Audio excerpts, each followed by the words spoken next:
신약성경 178면에 있습니다. 18장 12절 제가 읽습니다. 이에 군대와 천부장과 유대인의 아랫사람들이 예수를 잡아 결박하여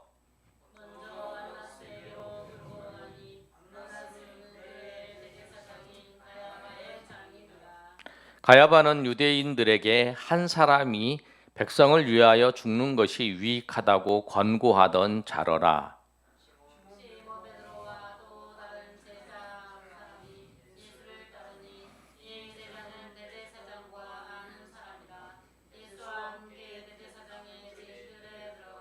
베드로는 문 밖에 서 있는지라 대제사장을 아는 그 다른 제자가 나가서 문 지키는 여자에게 말하여 베드로를 데리고 들어오니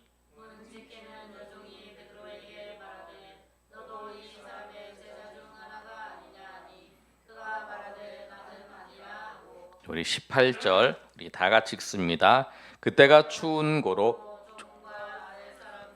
불을 피우고 서서 쬐니 베드로도 함께 서서 쬐니라. 아멘. 오늘 예수님께서 우리 오늘 아침에 18장 1절에서부터 우리 11절까지 말씀을 살펴봤습니다. 예수님께서 다락방에서 예수님이 십자가를 지시기 전날에 다락방에서 예수님이 말씀하셨던 것을 요한복음 13장에서부터 17장까지 말씀입니다. 그래서 이 요한이 다락방에서 예수님이 하셨던 말씀을 자세하게 기록하고 있어요.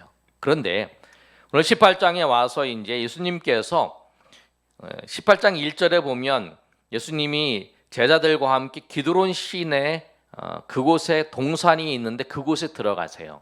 그곳에 들어가셔서 기도를 하는 장면이 나와요. 근데 그 기도하는 장면인 그 동네가 어디냐면 겟세마네 동산이에요. 근데 요한은 이 겟세마네 동산이라고 얘기하지 않고 그냥 동산이라고 얘기를 해요. 그리고 그 동산에서 예수님께서 기도하셨던 그 내용들은 이 사도 요한은 기록하지 않았어요.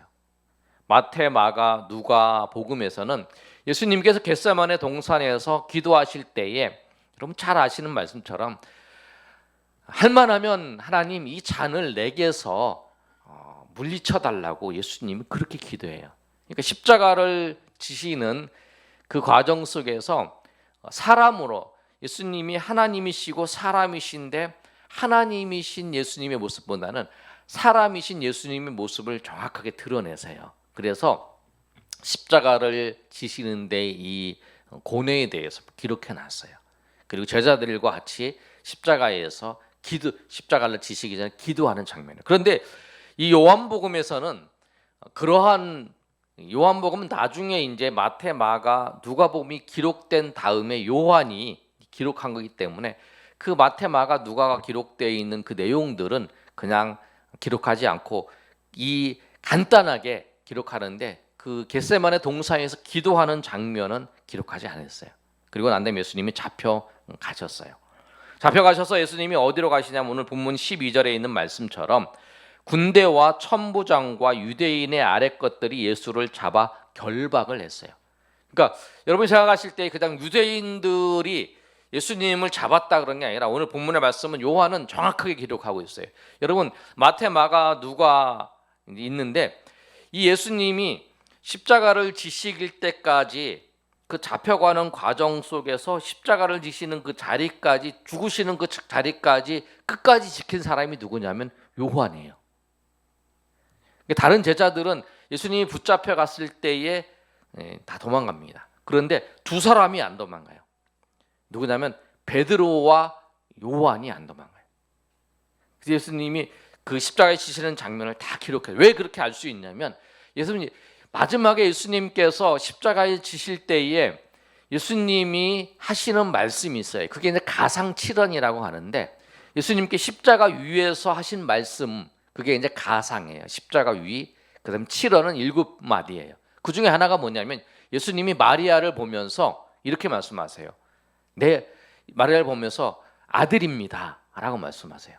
그리고 뭐라고 말씀하냐면 요한한테 네 어머니다 내 어머니다라고 말씀하는 그 장면이 나와요. 여러분 성경을 한번 보시면 좀 찾아볼까요? 예. 마태복음, 요한복음 우리 몇 장이냐면 19장. 요한복음 19장을 보시면 19장에 26절 한번 보세요. 26절. 19장 26절. 한번 읽어보겠습니다. 시작. 예수께서 자기의 어머니와 사랑하시는 제자가 곁에 서 있는 것을 보시고 자기의 어머니께 말씀하시되 여자여 보소서 아들이니이다 하시고 또 그 제자에게 이르시되 보라 내 어머니라 하신대 그때부터 그 제자가 자기 집에 모시니라. 여기서 사랑하는 제자가 누구냐면 사도 요한이에요. 사도 요한이 그 십자가를 지실 때에 예수님과 예수님의 어머니와 사랑하는 그 제자인 그 요한이 같이 있어요. 같이 있으면서 그 예수님이 그 어머니를 보면서 여자여 보소서 어머니입니다. 아들입니다라고 얘기를 하고 이제 맡기는 장면이 나요. 그래서 이 요한은 십자가를 지실 때 고난 받으시고 신문 받으시는 그 과정들을 다 보고 있었어요. 다 보고 그리고 이제 그거를 이제 기록해낸 거예요. 오늘 이제 그 말씀이 이제 그런 거예요. 여러분이 마태, 마가, 누가복음에 보시면 우리가 꼭 생각할 때에 베드로만 이제 예수님을 그 고난 잡히실 때 따라간 것 같은데 정확하게 요한도 같이 있었어요.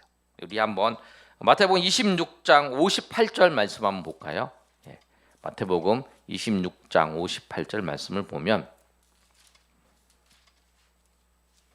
예, 우리 한번 읽어보겠습니다.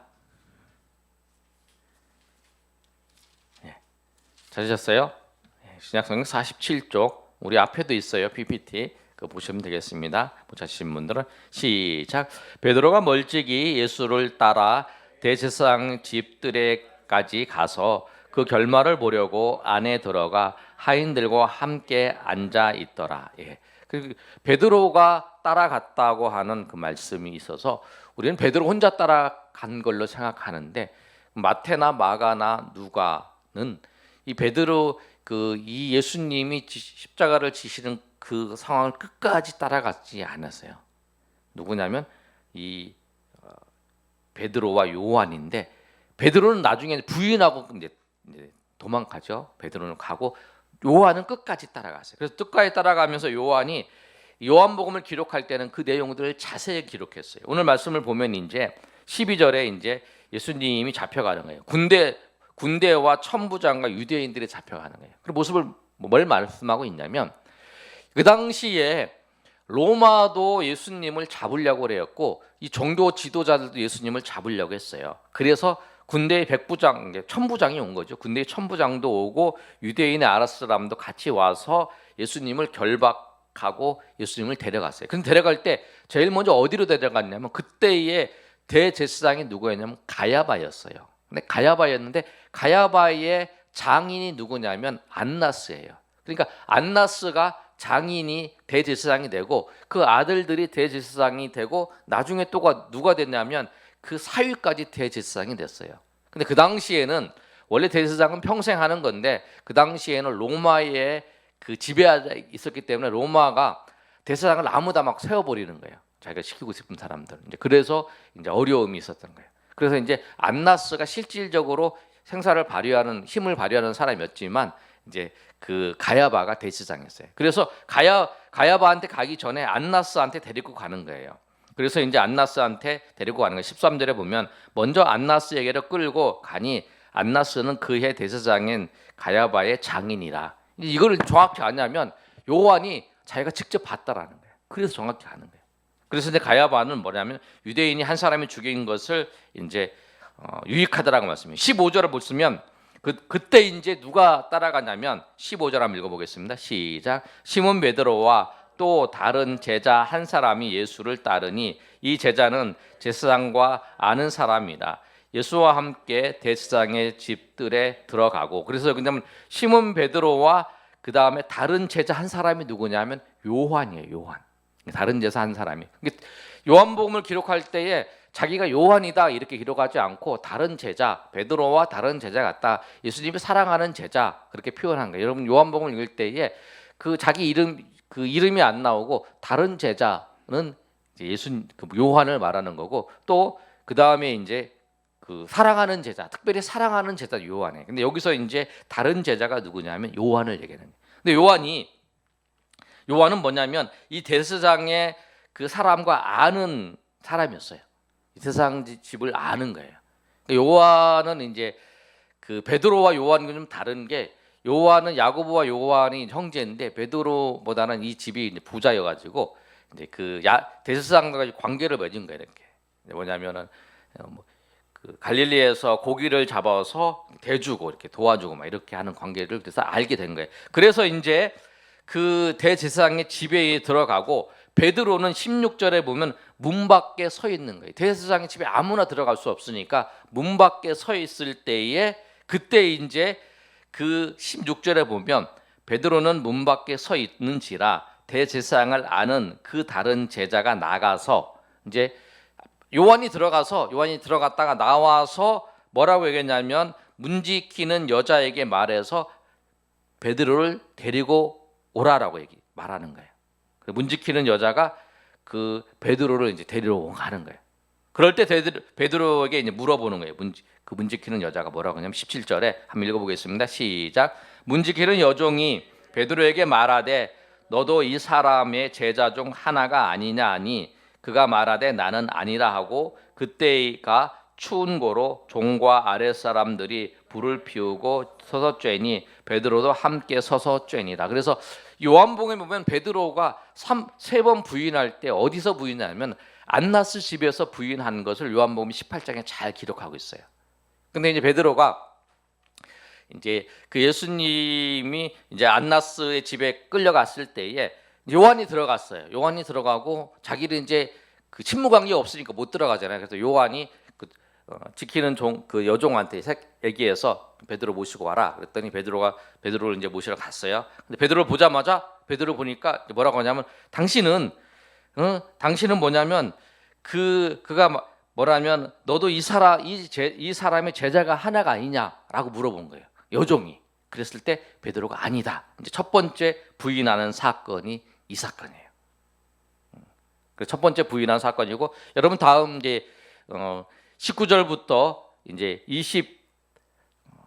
24절까지 이제 27절까지 말씀을 보면 세 번째 부인하는 사건이 이제 안나스 집에서 나타나요. 두 번째 부일 때는 같이 이제 불을 그 안에 들어가서 이제 불을 쬐잖아요. 불을 쬐다가 또 한 사람이 물어보는 거예요. 당신이 거기에 있었던 사람이 아니냐? 그랬더니 내가 아니다라고 얘기를 하는 거예요. 25절에 보면 시몬 베드로가 서서 불을 쬐더니 사람이 묻되 너도 그 제자 중 하나가 아니냐? 베드로가 부인하여 이르되 나는 아니라 하니 이렇게 하는 거예요. 나는 아니다. 불을 쬐고 있는데 옆에서 물어보는 거죠. 그랬더니 또 물어봐. 26절에 뭐냐면 대제사장의 그 종 하나 베드로에게 귀를 잘린 사람이 있잖아요. 그 말고라고 하는 사람이 있는데 그 사람이 친척이 내가 봤는데 그 사람이 당신이 그 귀 자른 사람 그 사람 아니냐? 그랬더니 베드로가 27절에 또 부인하겠다.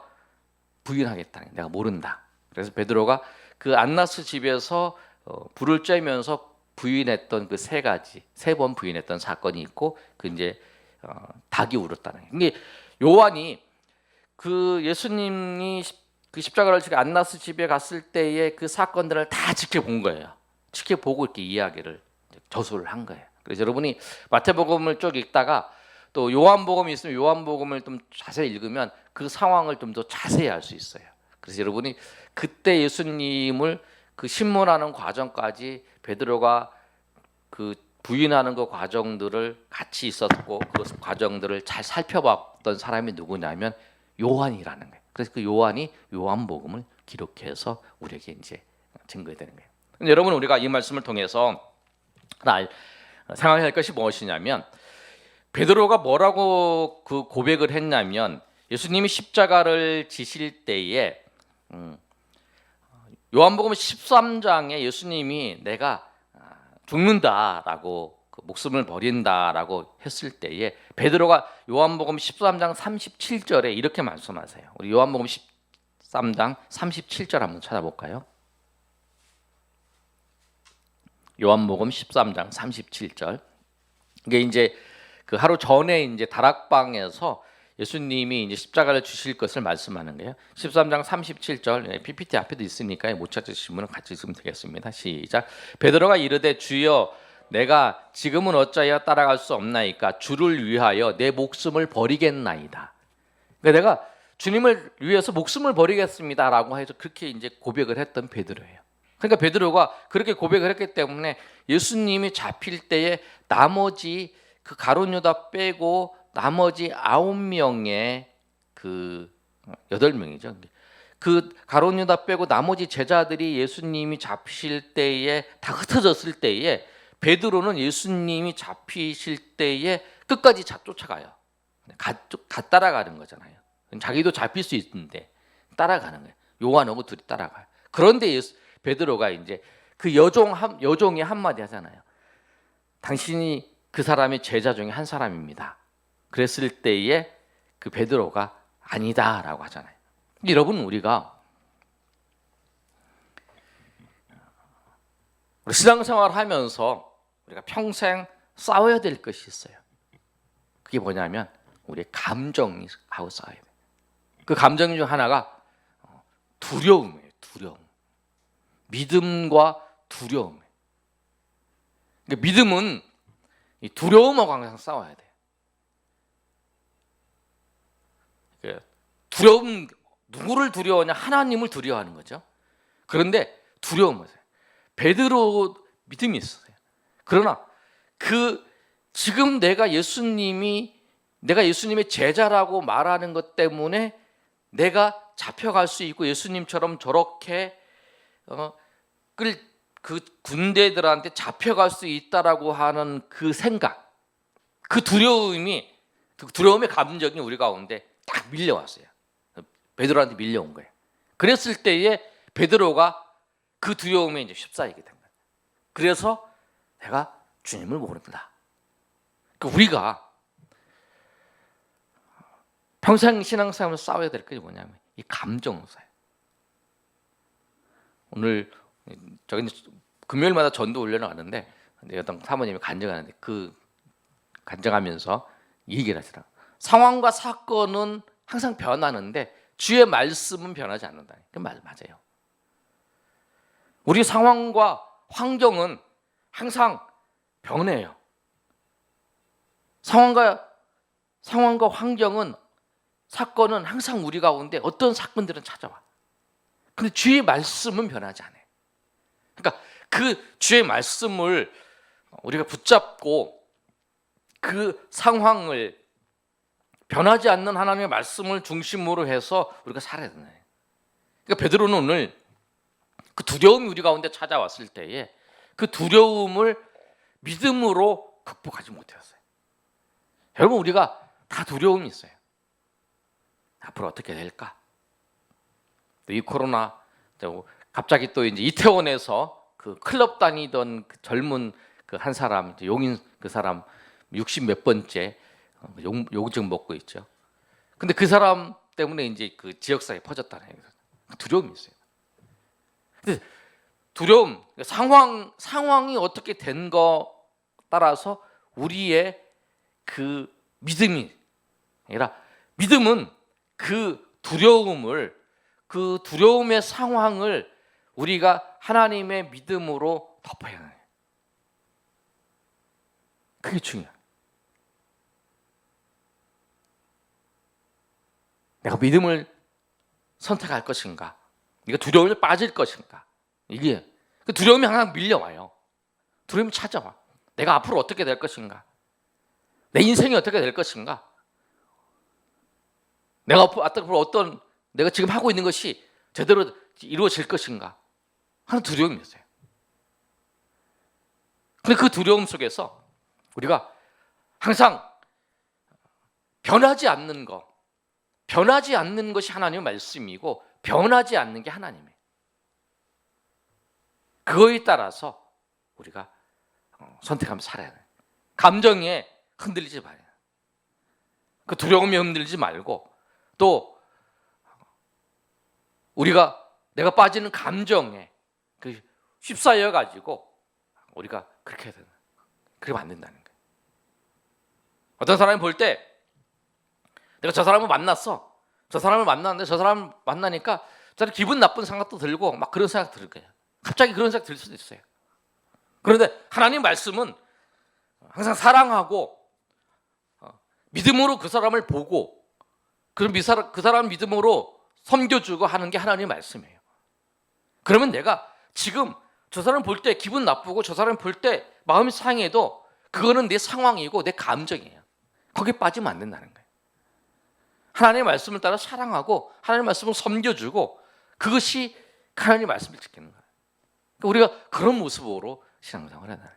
아니면 베드로처럼 무너지세요. 내가 어떠한 상황 속에서도 내가 주를 위해서 내 목숨을 버리겠습니다. 내가 주를 위해 살겠습니다라고 고백했고 그렇게 큰 소리를 쳐서 그 나머지 제자들은 다 흩어졌지만 예수님을 따라서 그 십자가를 고난 받으러 가시는 신문 받으러 가는 그 예수님을 따라갔지만 거기서 무너지는 거예요.